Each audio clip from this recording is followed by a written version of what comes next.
Hi everyone, it's Niamh here and welcome to my art journaling channel. Today we're going to be playing with collage tissues and some of the gloss sprays to create our page.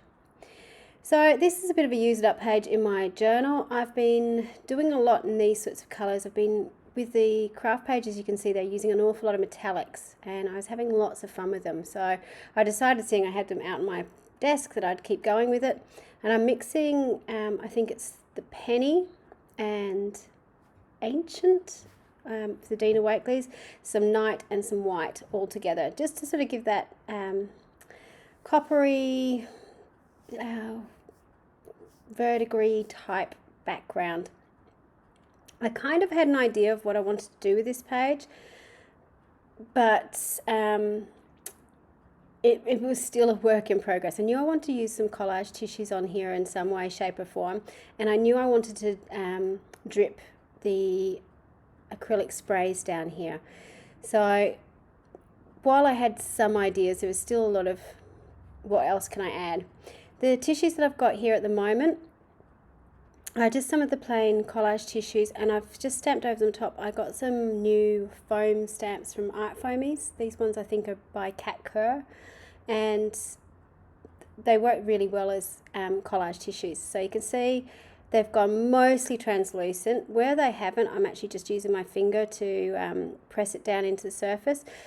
By doing that, you're actually sort of working the gel medium into the surface of the tissue, so it soaks through all the fibers of the paper, and it just makes it become more I've found it helps it become more translucent, so you really don't get any of those white halo areas. So you can see I'm sort of playing around. This is the stamp I was talking about before. If you haven't used foam stamps before, they're fantastic to use. They're great for using with paint, but you can actually also use ink with them. And because of the nature of the stamp, because it soaks up the ink, you can actually get a fair few stampings from them as well, and still have things pretty clear on your page. You obviously, it gets lighter each time, but unlike a rubber stamp, it holds more ink. So when I'd done this, I decided that I was going to do some Gothic windows to have on my page, because I thought if I wanted drips coming down, it kind of needed to make sense about the drips, sort of. So I figured if it was something like windows, you could kind of get away with the fact that it might be rain coming down the outside. You know, you don't have to justify these things, you can just do them. But in my head, I often go, oh, well, does that actually make sense or not? The good thing about these ones are from Dina Wakeley, so they're pre-printed. And I'm just playing around with size. So they come in 2 different sizes on the sheet. And while I actually really wanted the big windows, they just didn't work on the page. So I actually ended up using the large window and then 2 smaller windows. So it sort of does work out in the end. I decided to line them all up with the top point. The 2 smaller windows are slightly higher, but that's okay. For those people who like church windows like this, I've got a feeling this is going to be going out in September, so she's probably already announced it by now, but Dina's been giving a lot of hints that one of her newest stamp sets is actually going to be some windows like this, so you may be able to get some stamps like this as well. Because I had the windows and I wanted something in the foreground, I decided I'd go for my favourite stencil. So I'm using the turquoise. Again, the pages that you can see here, I've kind of worked in the same colour scheme for all of these pages. So I've got that sort of night, metallic, turquoise craft theme going on. I tend to, when I'm working, I'll leave things out. So they're the ones I just go and grab. So I often have a few pages with the same colour schemes on them, because that's what I've just happened to be playing with at the time.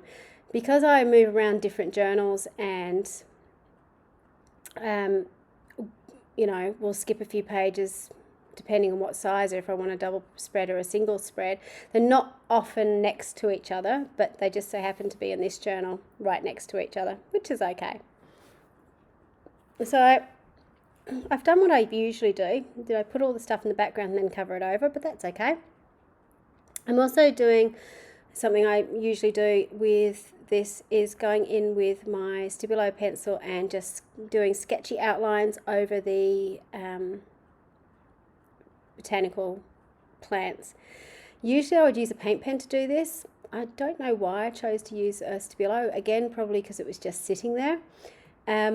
So it gives that soft outline, but just be aware that I'm just about to put some wet media on this, and the Stabilo oil pencil is water activated, so it is likely that when you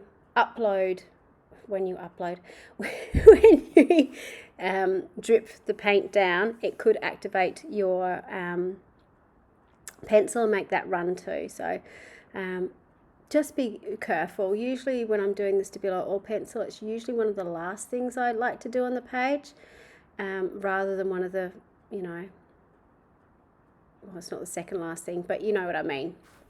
It's the last thing because I'm still going to be adding stuff to it. So you can see I've put in some paper around. I've also put a bit of a spray blocker around, and I'm being really, really heavy-handed with my paint. So this is the acrylic gloss sprays from Dina Wakley, and I'm mixing the night and the turquoise. So again, using the colours that I already had on my sheet. Now, you'll notice with the night, I really saturated the page. And I did that deliberately. One of the tricks with the gloss sprays is that if you saturate it, it will absorb into the paper, and it will let other colours sit on top of it. If you do it really lightly, you will layer the colours, and they may not show up against each other as well. So by really saturating it, it fills that paint spot, and then you can relayer over the top. Now, because I had gel medium in the top of that and I'd already put some paint down, that page was pretty much sealed with acrylic paint, so not much actually soaked into the page. The final thing that I'm doing is just going in, and I thought because I had so much blue at the top, I'd bring back some of that metallic and have that sort of starry night happening there as well. And just with the extra metallic I had in my sponge, I'm doing around the edge and scraping into my journal for my next Use It Up page. So I'm finally drying it off. You saw that I did use a little bit of paper towel to blot off any bits that didn't really dry. The gloss sprays do dry fairly quickly.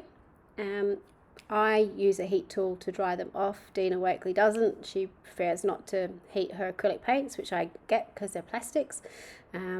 Just if you do heat them, make sure that you're doing it in a well-ventilated area. So I finished off with a quote from my favourite musical, Les Mis, with "Even the darkest night will end and the sun will rise," which I thought was kind of good with that sort of gothic type thing. And while the photo of this doesn't really give it true justice, those windows do actually peep through that darkness really, really well. So you do get that really layered effect on this page. So that's using gloss tissues and the acrylic sprays. Lots and lots of fun, and I hope you really enjoy using them too. Check out some of my other videos. If you like what you see, hit the subscribe button. Until next time, thanks for watching.